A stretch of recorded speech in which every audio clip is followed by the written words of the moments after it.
Alright, Shalom. First and foremost, I want to start this lesson off by giving all the praise, honor, and glory unto Yahweh, Ba'ashem Yahweh Shai, Ba'ashem Rakakwadash. Double honors to the apostles and elders, a great millstone. Honors to our brothers who are fervently pushing the word in sincerity and in faith, and Shalom to all the sincere believers. Now, this lesson is going to be based on this earthquake that struck Alaska. So, through the Spirit, I'm going to read this article, get some precepts, and Lord's will, you're edified. It says a 5.9 magnitude earthquake struck off the coast of Alaska's Aleutian Islands on Thursday morning, the U.S. Geological Survey said. The strong quake hit around 241 kilometers west of the remote Alaskan settlement of Adak at 11:07 a.m. It was deep, with the USGS recording a depth of 133.7 kilometers. Said there were no tsunami warning issued. The region has experienced several aftershocks since the massive 8.8 magnitude earthquake struck along Russia's eastern Kamchatka Peninsula in late July.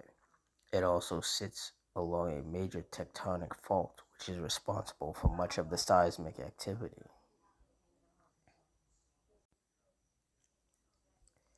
A 5.1 magnitude earthquake struck around 56 miles southeast of Alaska's Sand Point along the Aleutian Islands chain on Tuesday. According to the Alaska Earthquake Center, the Aleutian megathrust is the primary cause of the strongest earthquakes in the region. It's a major subduction zone fault, an area where two tectonic plates meet. Along this fault, the Pacific plate is being forced beneath the North American plate, resulting in substantial seismic activity.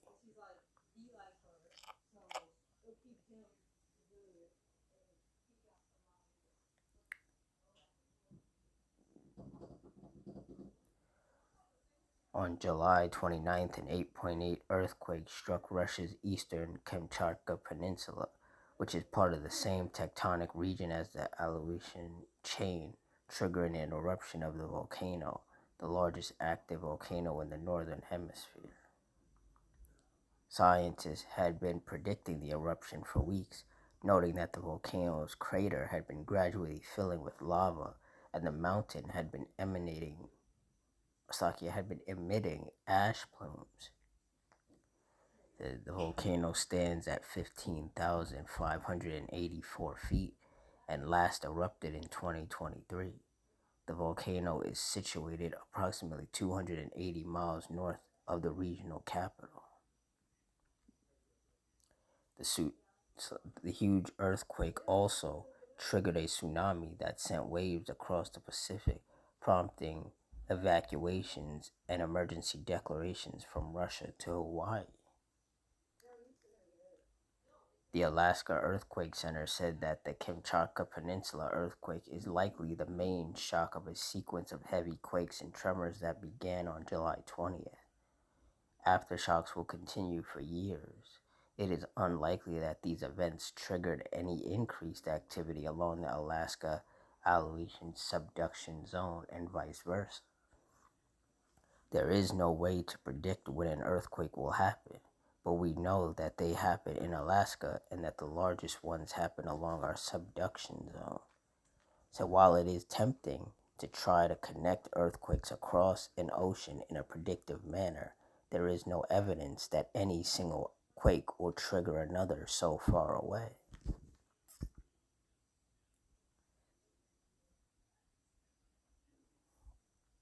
And the fact that these earthquakes are becoming more frequent is a sign of the times. Isaiah 29:6, Thou shalt be visited of the Lord Yahweh of hosts with thunder, and with earthquake, and great noise, with storm and tempest, and the flame of devouring fire. So the frequency of these earthquakes is the Lord visiting the world. And a lot of people are not going to understand that. They're going to just say, oh, it's Mother Nature or whatever other, you know, reason that they're going to come up with. But the scriptures are letting you know that this is the Lord's work. These earthquakes, these storms and tempests and fires are just some of the ways in which the Heavenly Father visits this world, brings judgment upon this world.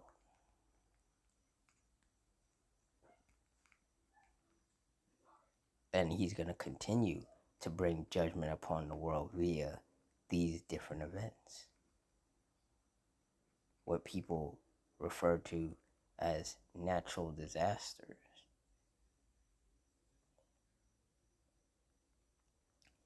Matthew 24:7, for nation shall rise against nation, and kingdom against kingdom, and there shall be famines and pestilences and earthquakes in diverse places. And when you look up the definition of diverse, it means many or multiple. And there are earthquakes happening all over the world. There really is no getting around the validity of these scriptures. People want to talk about the scriptures are make believe and they're a fairy tale book, but the very things written in these scriptures are actually happening.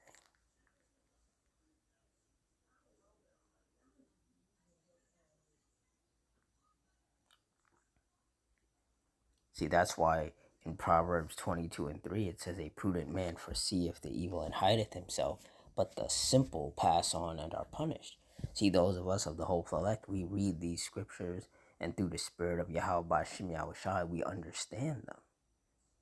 And we fear the Lord and what he can do, and we get in line, and we hide ourselves under the protection of the Lord. But these simple people, they're like, oh, it's just Mother Nature, it's global warming, it's climate change, it's this, it's that. And they just go on about their life, they don't really care. They don't think too much about it.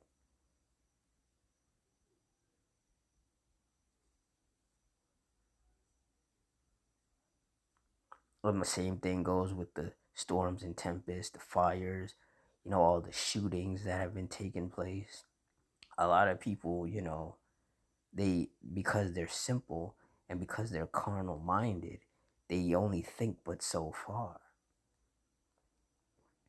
And then, they let it go. Something happens, people talk about it for a little while, and then they just go right back, about their life. They don't consider that maybe what's happening is a warning, or it's signs, from the Lord.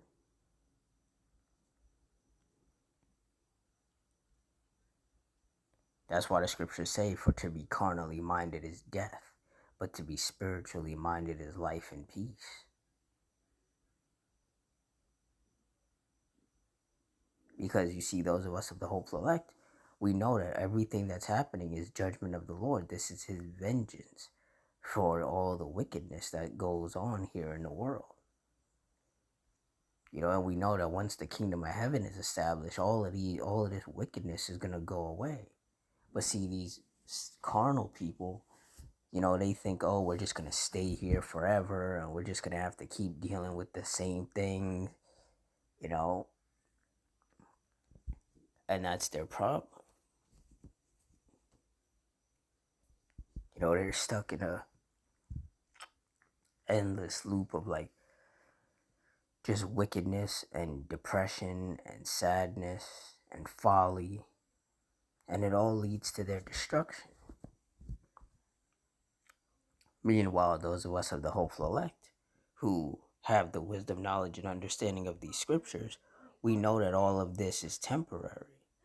So we actually understand that there's a light at the end of the tunnel, and that's what keeps us moving. That's what keeps us upbeat and positive and cheerful, because we know that all of this is going to come to an end very soon. And then we're going to be in the kingdom of heaven, and we're never going to have to deal with this nonsense ever again.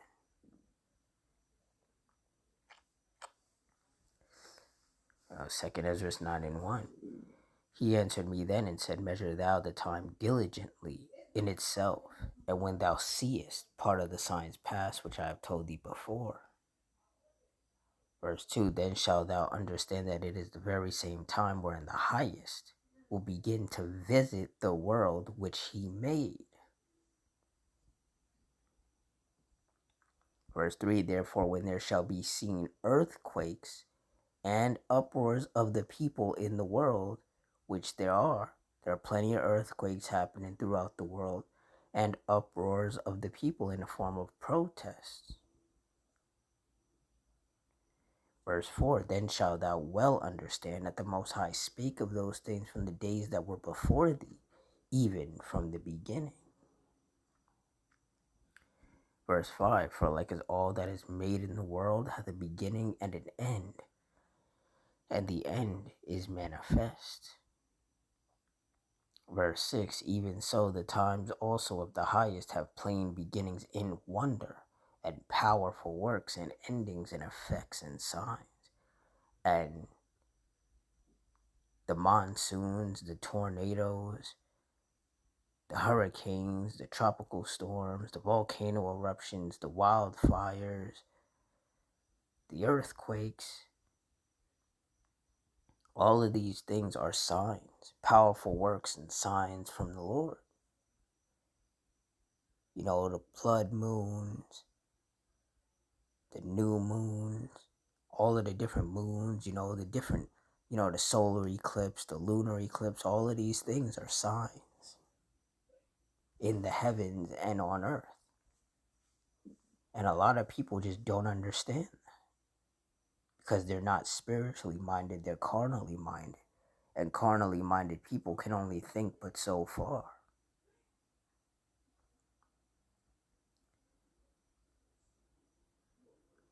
But see, those of us of the hopeful elect, we understand that these events are just going to get worse.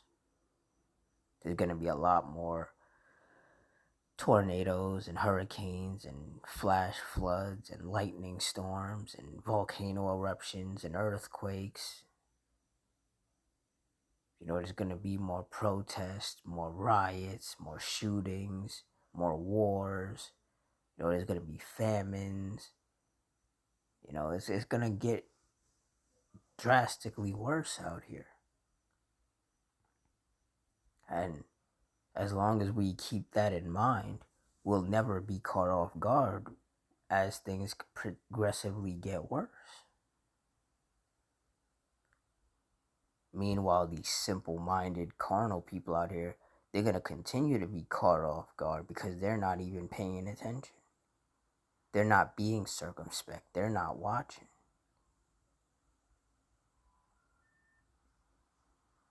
And that's going to be to their own detriment, their own downfall, their own destruction.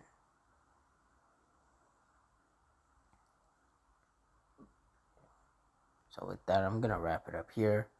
In closing, I want to give all the praise, honor, and glory unto Yahweh, Bahashim, Yahweh Shai, Bahashim, Rakakudash, the Wadi Yahweh, Bahashim, Yahweh Shai, for putting the spirit on me to do this lesson.